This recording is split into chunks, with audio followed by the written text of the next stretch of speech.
In this guitar lesson, we are going to continue on with this bluegrass guitar solo improvising course that we've been working on here at Country Guitar Online. And if you've been keeping up with this bluegrass guitar solo course, up to this point we've learned a bunch of bluegrass licks, and we've looked at how these bluegrass licks are structured around common open chords that you would find in bluegrass songs.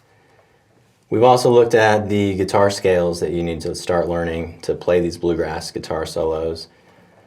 In today's lesson, we're just going to jump straight in there and we are going to learn 2 full-length bluegrass guitar solos. And the first solo is going to be a slightly easier version, but it's still challenging. It's going to push y'all. The second version of this guitar solo is going to be slightly more advanced, but I still recommend that everybody try to learn this second version. It's going to have some awesome bluegrass licks in it.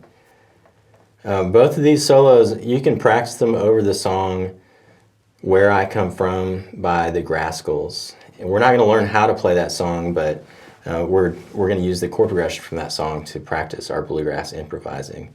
It's just a basic chord progression you find in a bunch of other bluegrass songs out there. So it's a good song to use.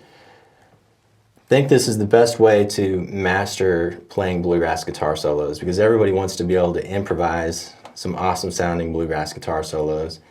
It's always my goal to keep improving that. And that's the best way to do it, is keep learning full-length solos, and then eventually this stuff's just going to click and you'll be able to picture on the fretboard how these scales are structured around different progressions, and it's just going to start to make sense, and your solos are just going to come alive with that bluegrass sound that we're all going for. So anyways, let's get straight to it here. Let's start going over the scales we're going to be using today first, and then we'll learn both these solos with the tablature.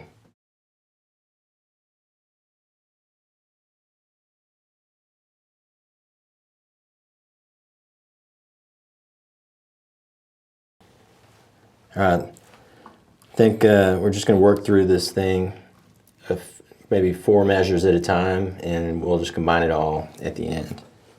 So here we go. Take a listen to these first 4 measures. Let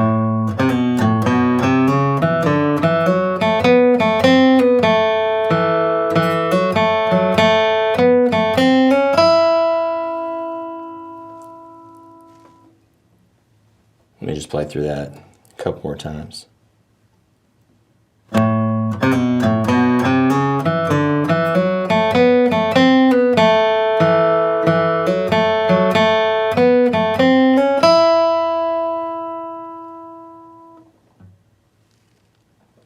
In that first measure, you see there's a little grace note that pull off from the first fret to the open string.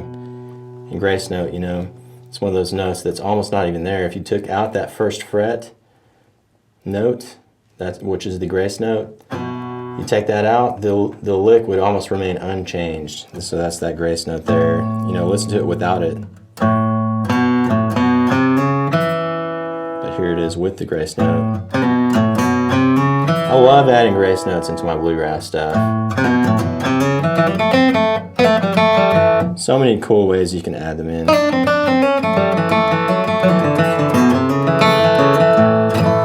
I'll keep on showing y'all some different ideas for grace notes. But let me play through this section here one more time.